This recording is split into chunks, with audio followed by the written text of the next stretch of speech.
I'm David Knowles, and this is Ukraine, the latest. Today, we bring you the latest updates from across Ukraine, discuss the economic developments in the country over the past 2 years, and we ask how a war between Russia and the West could unfold by looking at the Suwalki Gap. Bravery takes you through the most unimaginable hardships to finally reward you with victory. If we give President Zelensky the tools, the Ukrainians will finish the job. Slava Ukraini! Nobody's gonna break us. We're strong. We're Ukrainians.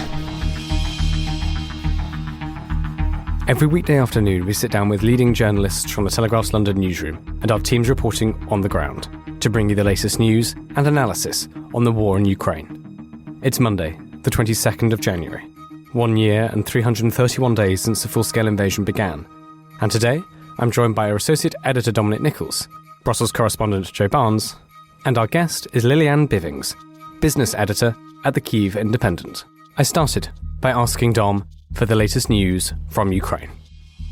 Hi, everybody. So let's start updates over the weekend. Ukrainian forces reportedly conducted successful drone strikes against targets in Leningrad and Tula oblasts. The first of those basically centered on St. Petersburg. That's about 300 km northwest of Moscow, and the Tula oblast about 100 km south.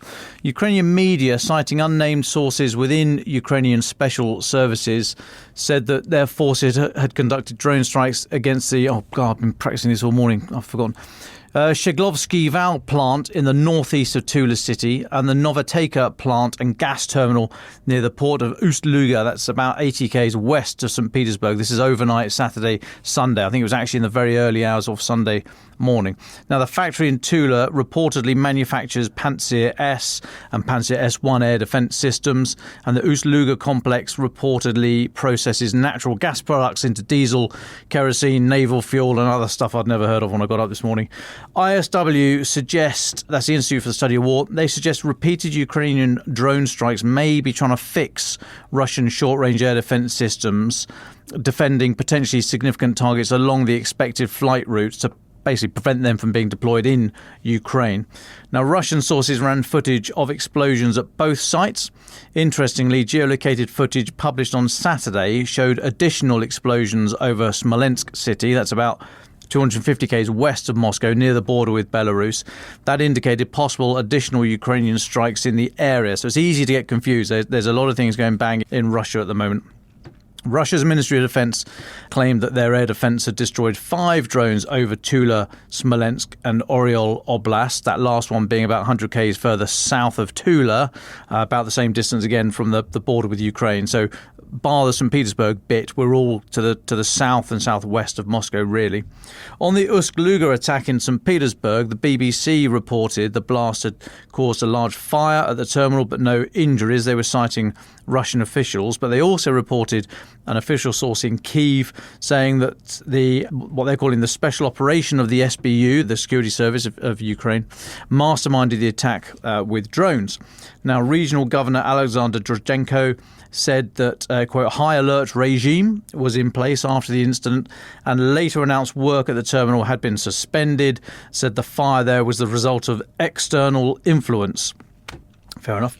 Kyiv says that fuel processed at that plant was being used to supply Russian troops in Ukraine and that the strike, in their words, significantly complicates logistics for the Russian military. Now, I've not yet worked out for myself where I stand on whether the prime driver for these attacks on infrastructure is an attempt by Ukraine to, A, impact Russia's supply of fuel to the front lines, B, hit Russia's economy, C, sow dissent amongst the population by knocking out energy supplies, D, all of the above, or F, what happened to E? A little bit of Western humour there for the trolls.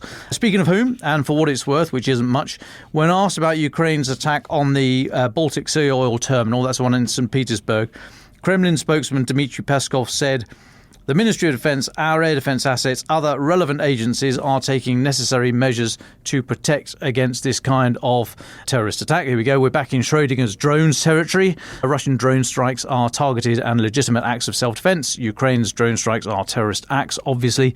Peskov went on, as he always does.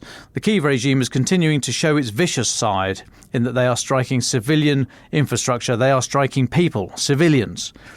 I mean, you must think we're stupid, Dimitri, or at least hoping that enough of us are or don't care about what you're doing in Ukraine. Now, the ISW in their analysis of this says Russian air defence systems in Leningrad Oblast are most likely positioned to defend against strikes from the northwest and the west, as Russia has historically arrayed its air defence in the area to defend against hypothetical NATO attacks. They go on to say the Russian military is currently reforming the Leningrad military district with the expressed intent to prepare for a potential future conventional war against NATO, and maybe arranging military assets in a way to posture along the border with NATO members. Now, that area up there, the St. Petersburg, the oblast there, it borders Finland to the northwest, Estonia to the southwest, NATO members, of course, at which point I should sound the regular cautionary reminder that even with the addition to NATO of Finland's 1,300-kilometre border with Russia, NATO territory still only touches Russia for about 11% of Russia's entire border region, which hardly supports the Kremlin narrative of Russia being surrounded by a rapacious expansionist NATO. Yeah, come and have a go, trolls, if your arguments are hard enough. Continuing on Saturday, Ukrainian military officials said Russia launched 7 Shahed 131 and 136 drones from the usual site, Primorsko-Akhtarsk. That's about 100 k's northeast of the Kerch Bridge. It's on Russia's Sea of Azov coast. They also launched 3 S-300 missiles from occupied Luhansk Oblast. Ukrainian forces say they intercepted 4 of the 7 drones. The S-300 missile struck Knka, that's about 30 k's northwest of Donetsk city. Ukraine's Air Force spokesperson, Colonel Yuri Inyat, he said recent Russian strikes have attempted to overload Ukrainian air defences. He did, however, interestingly, acknowledge Ukrainian forces have concentrated a considerable amount of their air defence near Kyiv to defend against the regular strikes there. I said it would be difficult for Ukrainian forces to disperse these systems as Russia's campaign continues. You can't do that very quickly. Now, you may remember the report from a couple of weeks ago that more Shahed drones were being fired at frontline positions that we talked about at the time. We said that's possibly an acknowledgement that the Shaheds, just not good at getting through an integrated air defence network. They are basically low, slow and noisy, but they are very destructive still in areas where air defence can't cover, i.e. you can't have air defence everywhere all the time. You'd bankrupt your treasury to do so. So there's going to be holes, and those gaps seem to be in short-range air defence, at least down on the front line. So that seems to be where the Shaheds are heading more regularly now. Then on Sunday, at least 27 people were killed in what we think is a shelling attack in the Russian-held city of Donetsk.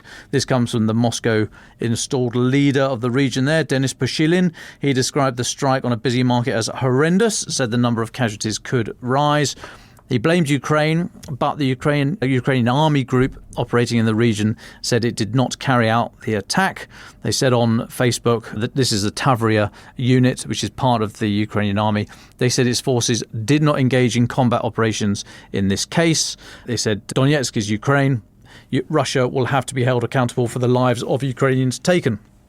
The Russian Ministry of Foreign Affairs called it a barbaric terrorist attack against the peaceful people of Russia, and said Ukraine had used weapons supplied by the West. Now, we, the Telegraph, can't verify any of those claims.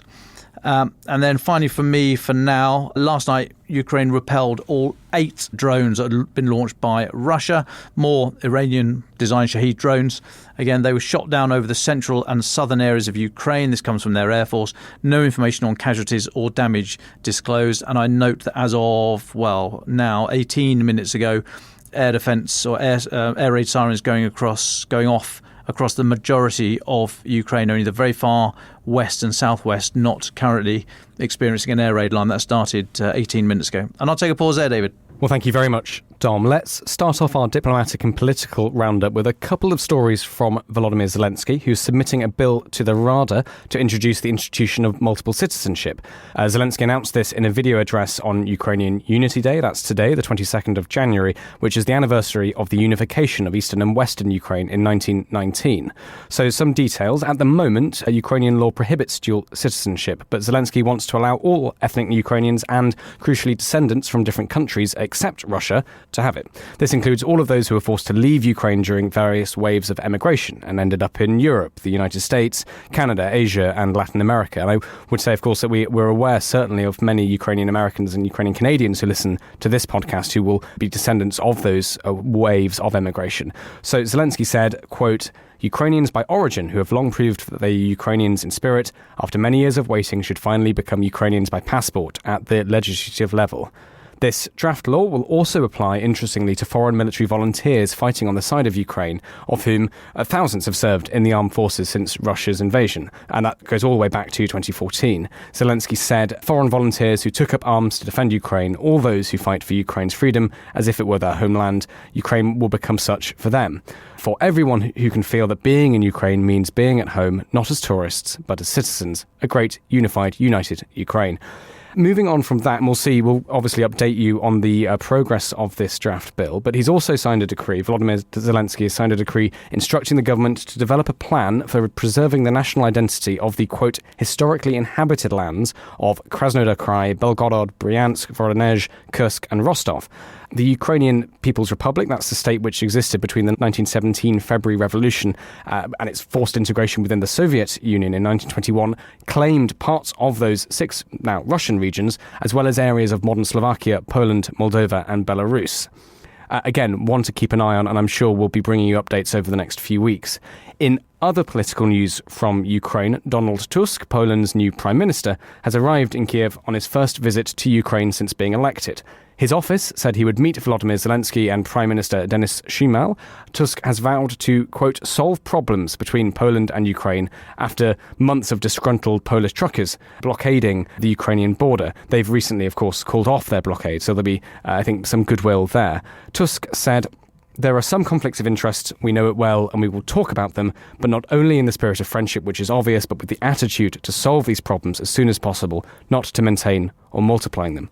Continuing, he said, for me, it is very important to build the feeling that Poland is the most reliable, most stable ally of Ukraine in this deadly clash with evil. Let's move away from Ukraine then and look at some of the diplomatic developments around Russia and for Russia. Today, Russia will be grilled by the UN about the thousands of Ukrainian children believed to have been abducted and sent to Russia since the war began. The UN Committee on the Rights of the Child is holding a 2-day hearing on Russia's record on the treatment of children. It will investigate how many children have been, quote, evacuated, end quote, to Russia or relocated within occupied Ukrainian territory. It also wants to know what Moscow has done to protect, quote, the right of such children to preserve their identity, including nationality, name, and family relations. Let's just remind ourselves, Kiev estimates that 20,000 Ukrainian children at least have been forcibly deported to Russia. Moscow says it wants to protect these children from the fighting. Only about 400 children have so far been repatriated, and we've spoken many times on this podcast and interviewed quite a few of the people involved in that effort. At the same time, Sergei Lavrov, the Russian foreign minister, has arrived in New York to attend a UN meeting on Ukraine and the Middle East. The Russian foreign secretary flew on an unspecified northern route to bypass unfriendly countries, which took 12 hours and 45 minutes. This comes from the Russian state news agency TASS. Finally, from Russia, the Kremlin has said it has no idea how Donald Trump could follow through on his claimed plan to end the war in Ukraine in 24 hours. Remember, Trump, the frontrunner now to be the Republican candidate in November's presidential election, said in July that he had a plan that would bring peace in 24 hours.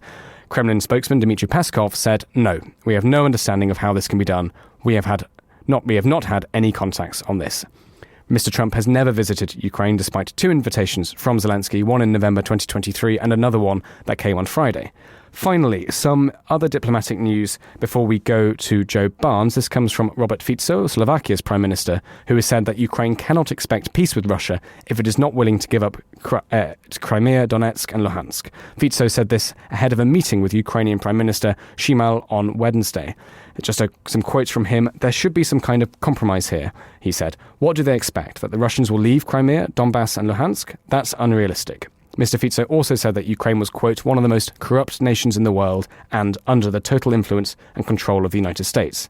He added, I will tell him, that's Mr. Shmyhal, that I am against the membership of Ukraine in NATO and that I will veto it. It would merely be a basis for World War III, nothing else. So remarks there from Robert Fico, Slovakia's Prime Minister, ahead of an important meeting on Wednesday, but it hardly sets a good tone for that. Let's move then to our guest and business editor of the Kyiv Independent, Lilian Bivings. Lilian, thank you so much for joining us. Could we start with a relatively broad question? What do you see as the most important industrial and business priorities for Ukraine at the moment? Hello, thanks for having me. Yes, so I boiled it down. I think there's 5 major industrial and business priorities for Ukraine right now. I mean, for the government, number one priority is military tech and weapon production. I think it goes without saying. That's the most important thing in Ukraine right now. The war, of course, is very far from over, and I think the Ukrainian government knows that a solid military tech industry that includes drone production, dual-use technologies, if they play this right, it has huge potential that, of course, also goes beyond the war.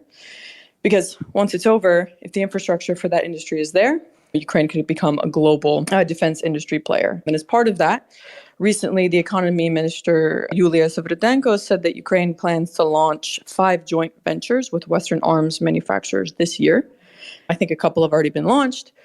And she said that this is really a top priority for 2024. So I think that's something definitely to watch and definitely the top priority. And then, of course, you have exports. Ukraine just focusing on getting as much out as possible through the available channels. So that's its corridor in the Black Sea, which doesn't have huge volumes, but it's been pretty good. And then, of course, through its western borders and Danube river ports as well. The third one, more war insurance to spur investment. Because, as you may or may not know, there's very little commercial investment in Ukraine, meaning investment in Ukraine is basically just with institutional money from IFIs, World Bank, IFC, International Finance Corporation, and so on, which is, of course, tied closely to reconstruction, which is the 4th priority, because you can't possibly rebuild everything that needs to be rebuilt in Ukraine without private capital. This is not possible, and so they need to find a way to bring in more commercial investments for those types of projects. And lastly, but certainly not least, you have agriculture as a huge priority, and what that really means is demining. It's not just exports of agricultural products, but actually demining so much of Ukraine that has been mined as a result of the war, so that you can continue to use this land to grow things and to export Ukraine's most important exports, which is agricultural products.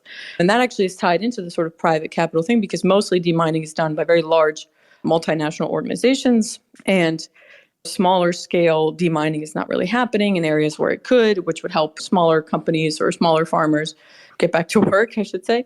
And so that's a huge priority for the country as well this year.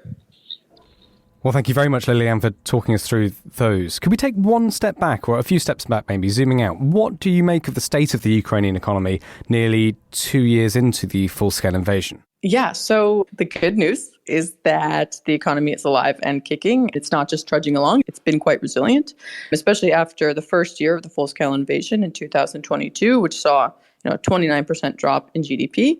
And given this stronger than expected recovery, the IMF upgraded Ukraine's GDP growth to 4.5% last year, which is a pretty good indicator of where things are. And the growth last year, or rather the recovery, I should say, last year was mostly due to the fact that Ukrainian businesses managed to keep going despite everything. They just sort of figured things out. Then you have the collapse of the Black Sea grain initiative when Russia pulls out, but then Ukraine manages sort of miraculously to pull off its own cord. You have a lot of development going on in Danube river ports, investment there to expand those ports. And I think it just shows that businesses were able to either work around things to keep going, to keep producing. Agriculture did quite well. There were good yields. And you had businesses moving too. A lot of businesses have moved from the east and the south of Ukraine to Western Ukraine, central Ukraine. That's made a difference. I think one of the things that people know Ukraine for is its IT sector, which is inherently resilient because these things are all online for the most part, and they were easy to move. The physical people, it was easy to move them, to get them out of dangerous zones and to set up shop in other places. So I think the economy is very resilient. And, I live in Kyiv, and I've even noticed that it's not just that businesses are open and still operating, like new businesses are opening all of the time, especially like in cities like Kyiv and Lviv. You notice that bookstores are opening constantly. It's this phenomenon in the war right now that's really curious, where like every week it seems like a new bookstore is opening. I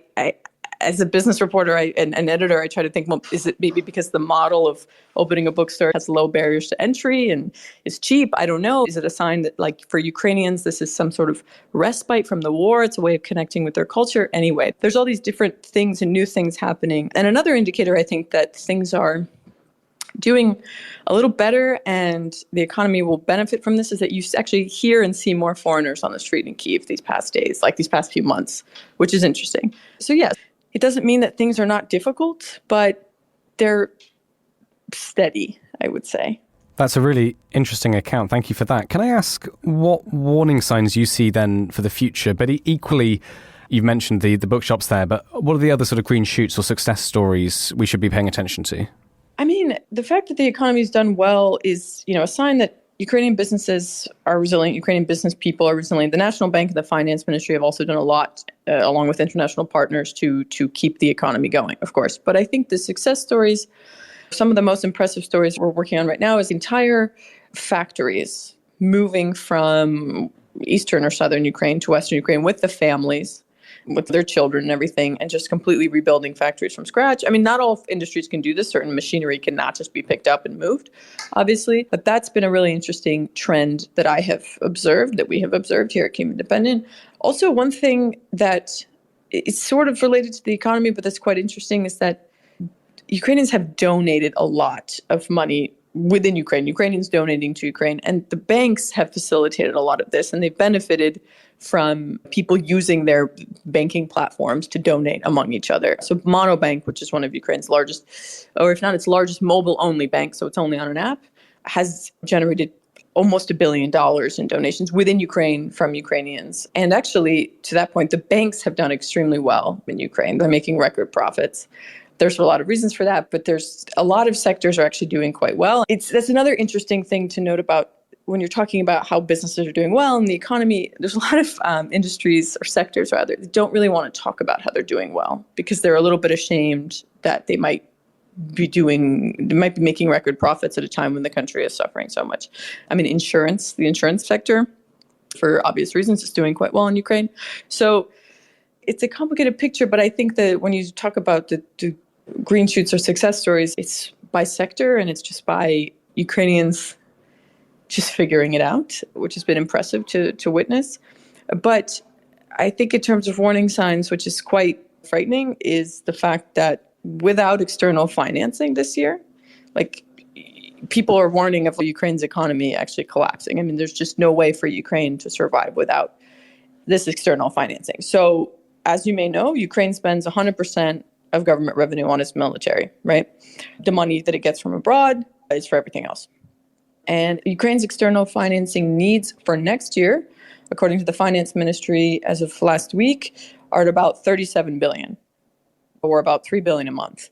And right now, with aid tied up both in the United States and in Europe, it's frightening. I mean, like economists here in Ukraine have said, there's just no way for Ukraine to make up that gap. And so that's the effects that will have on the economy will obviously be huge. And so I think everybody here is hoping that this money will get approved in both Europe and in the United States. Just a question on that, Lilian. You said that when you're looking at recovery or green shoots, it's important to look by sector. But as you mentioned, geography plays a role in this as well. As you mentioned, factories and businesses are moving west to be safe. What about the regions in the east? What impact does that have on them if so many things are moving away? Yeah, It's a very interesting story. So I think it's going to be a very bad impact. And as people listening may know, southern and eastern Ukraine obviously already heavily affected from Russia invading in 2014. But also these are the Rust Belt industrial regions of Ukraine anyway. So they've already been affected over the last decades, right? And so already difficult, made even worse by the war in 2014. Now the war, now depopulation, occupation, obviously, Russia's sort of lack of investment in the areas that it occupies, in Donetsk and Luhansk Oblast specifically. And so I think this is actually something really to watch in Ukraine, right? Is if you have businesses moving and people with them, not just the company, but the families along with them, the employees, to central and western Ukraine, you're massively changing the economic geography of a country.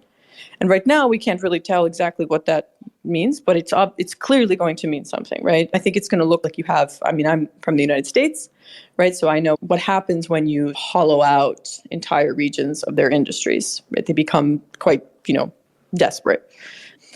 And I think that's what we will observe in eastern and southern Ukraine when those regions are liberated. It will be hard, and a lot of investment will be needed. So it's a very complicated question, but I think it's something that the Ukrainian government will have to pay very close attention to, especially when it's liberating and reintegrating these areas. Could we speak about a specific, partly economic crisis? This is the truckers' crisis. I mean, we've seen over months blockades on the Polish border, the Slovakian border, I think the Romanian border as well. What's your take on it from Kiev? Why did it happen? What was its impact? And how do people in Ukraine speak about it? I guess that we haven't asked that question perhaps as much as we should have done. So you have these blockades start a few months ago almost, right? And for Ukrainians right away, the sort of visceral reaction was that this is a stab in the back, right? Like, you guys know that we're already suffering. We can't export out of the Black Sea, which was where the vast majority of our exports were going out of. And the only option we have is Danube River and land, and some railway, but the western borders are super important, and you're blocking them. You're making this more complicated for us. Like, you have Ukrainian officials almost insulting Polish officials, saying, you're committing kind of economic genocide against us and things like this. Very, very, emotional remarks, which of course did not go over well with Polish officials, who felt like, well, look, here's what happened according to us. Ukrainians, after the full-scale invasion, Ukrainian logistics companies and truck drivers are allowed to enter the EU, meaning Poland or the other countries on its border that are part of the EU, without permits. So they lifted the permits they needed to get in. And Ukrainians can offer cheaper logistics services, and they don't have to abide by all the same EU rules, right? So according to the farmers and truckers that are protesting, this is undercutting their business, which is, it's, from what I can tell, is probably likely what happened, because you had, before the full-scale invasion, I think 100-some thousand of these permits for Ukrainian truck drivers were granted each year. And then after the full-scale invasion, you have something like almost 900,000 Ukrainian truck drivers coming into Poland without the permit they need. So there's obviously an influx. It's clearly going to be disruptive. And I think that just caused a lot of anxiety, which was interesting. If you look back, the same thing happened when Poland joined the EU. German truckers and logistics companies were complaining that Polish truckers were undercutting their business. So this makes sense. But yeah, I think in Ukraine, it's frustrating because there's already so much frustration. But I think it's calmed down a little bit. I think people have understood that, look, this war is affecting not only us, but others. And it's not our fault, but it is sort of what it is. And that some solution needs to be found. I think when we're talking about what the larger impact is of this, well, they're not over. So the truckers and the farmers have mostly suspended their protests, but they're threatening to start them if they don't get what they want. And there's EU meetings coming up where things will be decided. And I think this week and in March, and if they don't really get what they want, that will start the protests again. So there's a risk it will happen again. But I think what it really is an indicator of what the future holds when, real EU negotiations start with Kyiv, with Ukraine, because these issues, this trade and border issues, these are going to come up. And I think Ukraine's neighbors are going to put it through the ringer in terms of how it's going to manage these things and make sure that an influx of its cheaper products don't just undercut every single industry and cause problems, which it probably will anyway. But I think it's a foreshadowing of what's to come in that negotiation process. It's going to be painful for everyone. Just one more question from me before I hand over to Dom, who I know who has one as well. You mentioned this in your first answer, Lilian, about the attempt of the Ukrainian government essentially to onshore military production of munitions, of weapons, i.e. rather than relying on increasingly unreliable allies around the world to donate and send things, Ukraine is attempting to make it all at home so they can rely on themselves. Is that going well? What developments do you see there? Yeah, so the major area for development is drones. So I would say that it's going pretty well. I mean, you have, I think before the full-scale invasion, you have a handful, or in the beginning, the early days of the full-scale invasion, you have a handful of drones being produced and being used on the battlefield in Ukraine. And now you have hundreds, either in different, either being used or produced or designed right now. And you have just small and medium-sized drone producers all over the country now. So this is a huge industry, and I think it's growing. Cybersecurity is another one in Ukraine that's receiving investment and being noticed. I know that there are difficulties, though, for Ukraine to get all of the materials, or rather the parts that it needs to make these drones or other type of military equipment. It can be very challenging because a lot of them come from China, which has some export controls on products to Ukraine, like microchips. So it's still a challenge. The other one is military hardware, larger equipment. Again, it can be really difficult for Ukraine to get the things it needs to produce this. So it's definitely a booming industry in a way, because of course, as everybody says now, right, this is a giant testing field, and Ukrainians are testing out military equipment in real time, and people all over the world are paying attention to that, and they're actually tracking it, and they're seeing what works and what doesn't. And so a lot of people around the world have a huge interest in observing and following what's happening with Ukrainian weapons productions, of course, Russian weapons productions as well, on the battlefield here, as a way of looking at where to invest, how to invest, what could be successful, what could be exported later on, and things like that. So I think it's certainly a priority for the government, but I think it's also a priority for investors. I mean, when you talk to people about where they want to put their money in Ukraine, it's military tech, if it's an investor that wants to put their money in military tech or dual-use technologies or cybersecurity. I think that's the hope, right? I think the Ukrainian government sort of has its hopes pinned on this a little bit. Okay, if we do this right, we'll become a real player. I think it gives the other major military tech leaders in the world, in France and Germany, and the United States, a little bit of anxiety because it's a competitor. So they want to invest, but not too much, because you don't want someone to push you out. But it's also something that the world has to observe from a political standpoint, right? Because if Ukraine is a major leader in military tech, and it has a massive military that's highly trained and experienced at this point, unfortunately, Ukraine is an ally of the West now, but it's also on the border with Russia, and you don't know what the future holds. So I think it's an interesting dynamic, because it's something that people want to develop, and obviously people want to get in there, and there's money to be made there, but it's a sensitive thing as well. Lilian, hi, it's Dom here. Thanks very much for joining us today. Got a couple, if I may. Firstly, where are you right now? I thought the alarms were going off, about an hour ago. What's the news happening right now in Kyiv? And are you speaking to us from a basement in your building? What's normal life like under air raid? And then secondly, so go on then. We'll give you that one first. Yeah, so I will say that the sirens went off twice in the last couple of hours, and I'm giggling because I did not go to a shelter or anything. I'm just in a conference room in our office here in Kyiv, where I live and work at the Kyiv Independent. To be honest, there's something about living in Kyiv. First of all, the air defense systems, the Patriot air defense systems, are really strong and they intercept most things. And so you have this sort of false sense of security, I should say, that you don't need to go anywhere. And also you sort of get patterns. So if there's a siren that goes off in the middle of the day, attacks on Kyiv don't usually happen around 1 or 2 p.m. That's very rare. They usually happen at 4 a.m., 5 a.m., 6 a.m., of course, when you're trying to sleep. So you figure, well, I don't think this is going to be the time I need to go to the shelter. It's weird what you get used to. But you can adjust to and not be afraid of anymore. In the beginning, the first time you're scared, the second time you're a little less scared, and then the third time you're not even getting out of bed. Amazing. Well, please don't feel you have to stay yapping on to us if you want to move.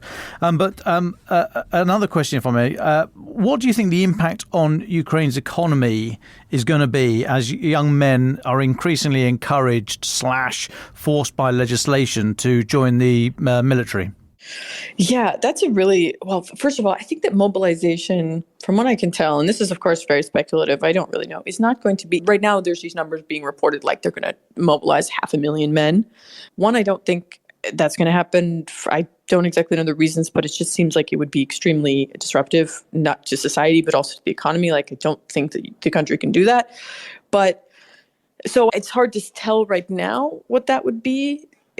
I think it's a little worrisome because you do have, I think sometimes if there's a fear of mobilization, which there's people who participate a bit less in the economy. They might try to leave.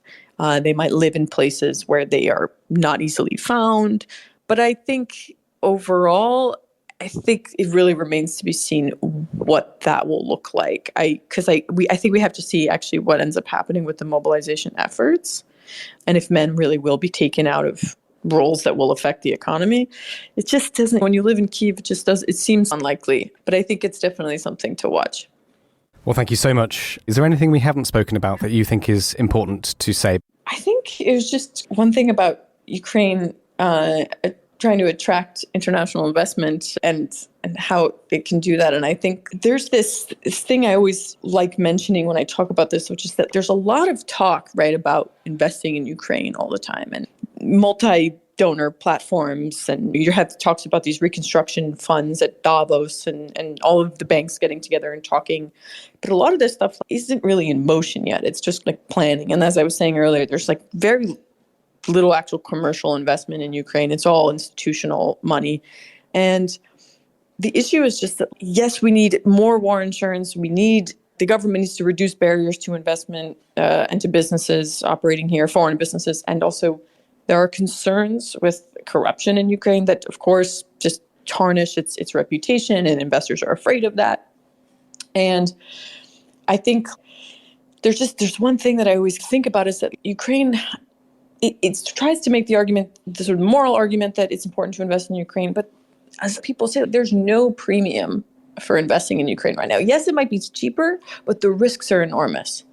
And one, the war needs to end, but other things need to happen, more air defense, but also more government protections, a friendlier investment climate. A lot of things need to happen to really spur investment that aren't quite happening yet. But I know there's a lot of interest among foreign investors, among people generally abroad who want to give money to Ukraine, but it's just very difficult right now. And I think this year and in the next couple of years, when I think the war will definitely still be a hot war, Ukraine needs to figure something out to help that. Because right now it's pretty low and investors are pretty scared, rightfully so. Joe Barnes, Brussels correspondent, thank you so much for joining us. Can we come to you? Hi, folks. Thank you. And sorry if I'm slightly noisy. I'm in the European Council's conference centre where European Union foreign ministers are meeting. But yeah, listeners might remember warnings from NATO basically suggesting that there could be a war within the next 2 decades, and they recommend civilians should stop preparations, basically. But what we haven't really looked at is how could a war with Russia unfold? So I started looking at various sort of open documents, whether it be intelligence agencies who have published reviews or leaked documents. And one thing that sort of caught my eye was the importance of this 60-mile stretch of land, which is rolling fields of buttercups, small hills, forests and lakes, which straddles the Lithuanian and Polish border. And it's called the Suwalki Gap.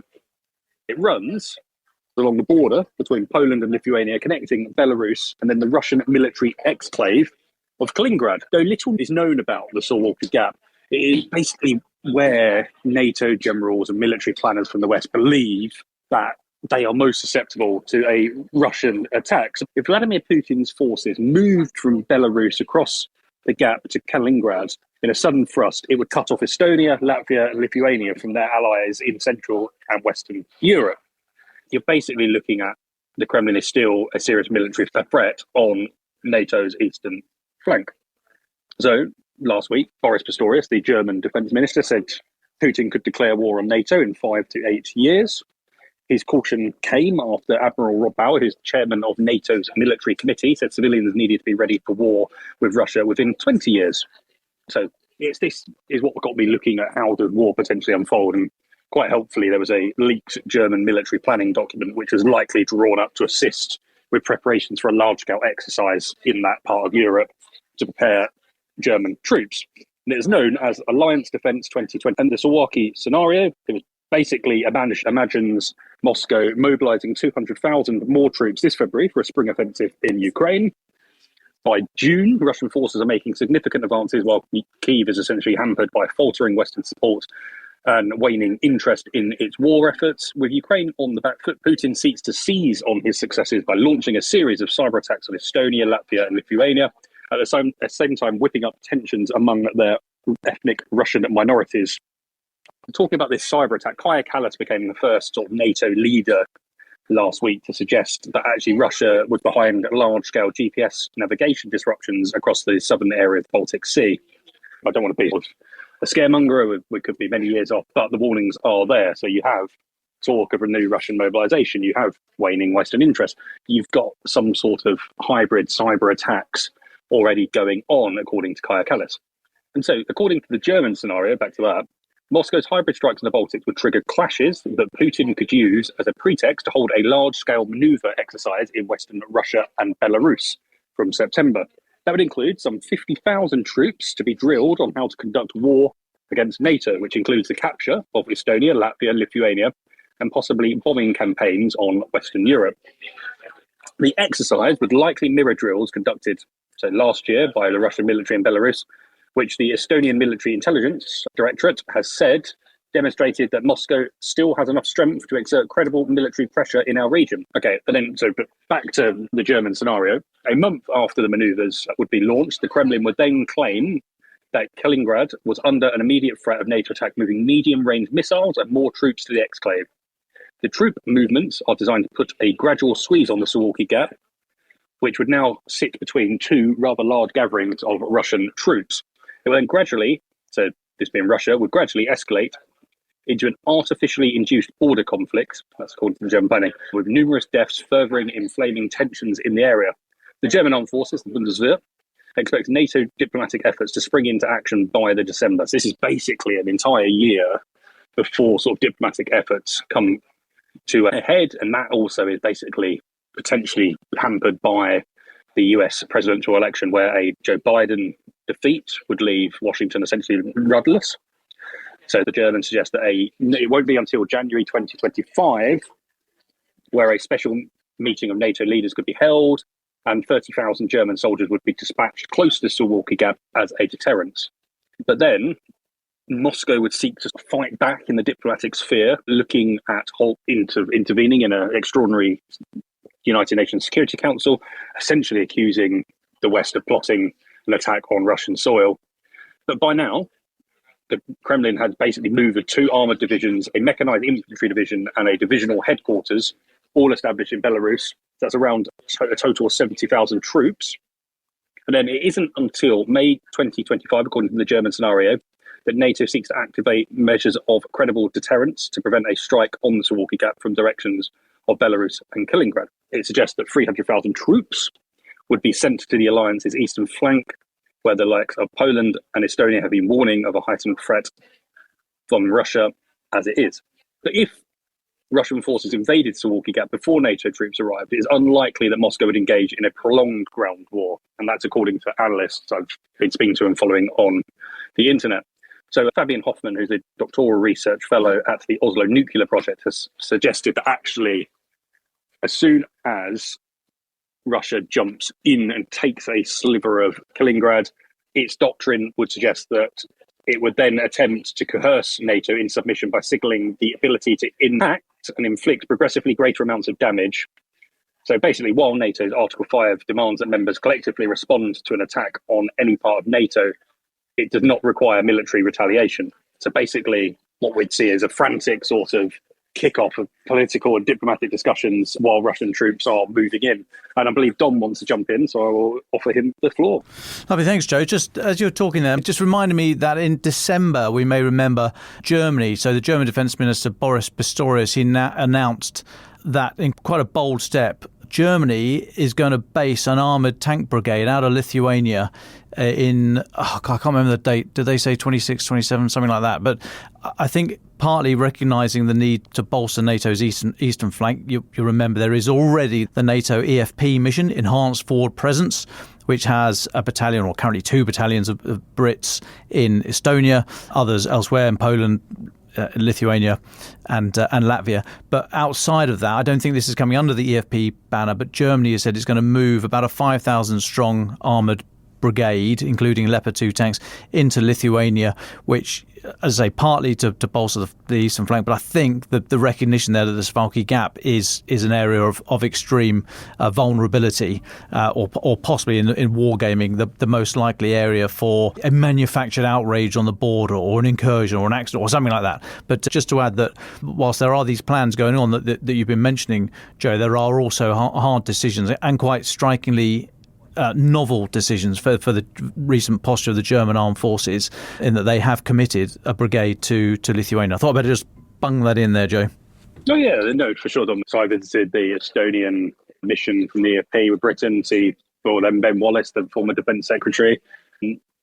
There we've sort of our challenge 2 tanks. The Danes are there helping us as well. So there's lots of presence, but it's whether they can basically move quick enough, I guess, is the assumption. Or would they simply just end up acting as a tripwire while the rest of NATO got its game together and act together? But yeah, it's all interesting. So basically, going back to this idea that Article 5 is there. So while Article 5 is meant to be this ironclad, one for all for one idea, analysts have basically suggested that there could be some Western leaders in Europe, and potentially a Donald Trump-led US, that may feel the threat of war with a nuclear-armed Russia is not worth the risk for basically going with Article 5. So Article 5 was triggered after 9/11 terror attacks. It's pretty much every NATO army going into Afghanistan to kill the terrorist operations being fostered there. But it's never been triggered with a genuine sort of ground war with Russia or another force. So look, I'm sure NATO commanders would be very confident in facing up against their Russian enemy. Look, Russia has lost, as I mentioned earlier, 300,000 troops, killed or wounded since its invasion. Is massively depleted forces, poorly trained, but who knows? And this is a Russian military analyst by the name of Pavel Belgenhua said, and he told this to DW, Deutsche Welle, it's like predicting the result of a soccer match. Yes, basically Brazil should beat America in soccer, but I have seen the Americans beat Brazil in South Africa. You never know the results until the game is played. And that's having a quick look at the Suwalki Gap and what could happen. Thank you very much, Joe. Dom Nichols. Yeah, thanks, David. I note with weary head shake that Putin has signed a decree apparently declaring the 1867 sale of Alaska from Russia to the USA as illegal. So Russia sold it back then for $7.2 million. Been grumbling in recent years about it being unfair, it's really their land, etc., etc., etc. Typical grievance stuff. I note it because we're going to see more of this. He's using this to play to his domestic audience ahead of the March elections, sham as they will be, but he's still talking this up. So we should expect more of these weird political hernias, if you like. He's talking tough and picking fights he knows he won't have to get his gloves on for. But even so, we note it. It's amusing. It's somewhat typical, playing to the domestic audience, and expect more. But I've never been to Alaska.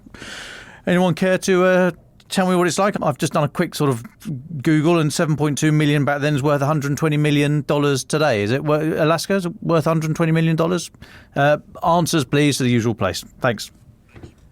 Thanks, Dom. Please stop trolling the listeners with that. Just quickly from me, just an update to a story we covered earlier on the remarks by Robert Fico, the Slovakian PM. So Ukraine's foreign ministry has come out and slapped down Slovakia's prime minister for saying the war with Russia will only end when Kiev gives up its claim to Crimea and the Donbass. This comes from spokesman Ole Nikolenko, who said there can be no compromise on territorial integrity, neither Ukraine nor Slovakia nor any other country. He said Ukraine and partners are making efforts to get Russians out of Crimea, Donbass and Luhansk so that they do not go any further, including to Kositsky, Pryashivsky and other Slovak regions. Let's be frank, without security in Ukraine, there'll be no security in Slovakia or Europe in general. We have a joint effort to bring the Ukrainian victory closer. So we will follow this. It's going to be an interesting meeting on Wednesday, I think, between the Ukrainian Prime Minister and Robert Fico. We'll obviously bring you what we know on Wednesday and Thursday about that. Liliane, as our guest, would you like the very final words? I mean, I think that this year, there's a lot of talk that I hear about finding a solution to the end of the war. And what I hear more and more openly, but also in other conversations, is this idea of partitioning Ukraine, of having a solution where you freeze the conflict maybe and you have a North Korea, South Korea type of situation. And people in business and investing talk about this because they think, well, if you did that, then it would calm things down and more people would maybe bring their money in and things like that. And I think whenever I hear that, I just want to shout at the person and say, Russia isn't going to stop there. If you said, okay, let's draw a line, we'll give you Donetsk and Luhansk and Crimea. I mean, in my opinion, I don't think it's mine, in my opinion. I don't think that's Russia's goal. If that was Russia's goal, they have those things. And they continue to launch missiles all over the country every day. So I really caution against this narrative that I see more and more, that we need to come to a peace agreement and stop. Of course, we need to stop the fighting. We all want the fighting to stop. But the idea that somehow peace agreements and cutting off a part of the country as a solution to making Russia stop what it's doing, I don't see that as something realistic, because I don't think that's what Russia really wants. And I'm sorry to end on such a negative note, but it's to put it more positively, I think if you give Ukraine what it needs and you actually support it financially and you provide it with the weapons it's been asking for, long-range weapons and planes, then maybe could have more of a fighting chance to actually push Russia back and actually have a stronger position at the negotiating table. But that might also be me just wishfully thinking. But last thing I'll say is that I'm hoping this year will bring some decisive victories for Ukraine, because, of course, last year there were hardly any. So high hopes for this year. Ukraine the Latest is an original podcast from The Telegraph. To stay on top of all of our Ukraine news, analysis and dispatches from the ground, subscribe to The Telegraph. You can get your first 3 months for just £1 at www.telegraph.co.uk/Ukraine the Latest. Or sign up to Dispatches, our Ukraine newsletter, which brings stories from our award-winning foreign correspondents straight to your inbox. We also have a Ukraine live blog on our website, where you can follow updates as they come in throughout the day, including insights from regular contributors to this podcast. You can listen to this conversation live at 1 p.m. London time each weekday on Twitter Spaces. Follow The Telegraph on Twitter so you don't miss it. To our listeners on YouTube, please note that due to issues beyond our control, there is sometimes a delay between broadcast and upload. So if you want to hear Ukraine the Latest as soon as it is released, do refer to the podcast apps. If you appreciated this podcast, please consider following Ukraine the Latest on your preferred podcast app. And, if you have a moment, leave a review, as it helps others find the show. You can also get in touch directly to ask questions or give comments by emailing ukrainepod@telegraph.co.uk. We do read every message. And you can contact us directly on Twitter. You can find our Twitter handles in the description for this episode. As ever, we are especially interested to hear where you are listening from around the world. Ukraine the Latest was produced by Rachel Porter, and the executive producers are David Knowles and Louisa Wells.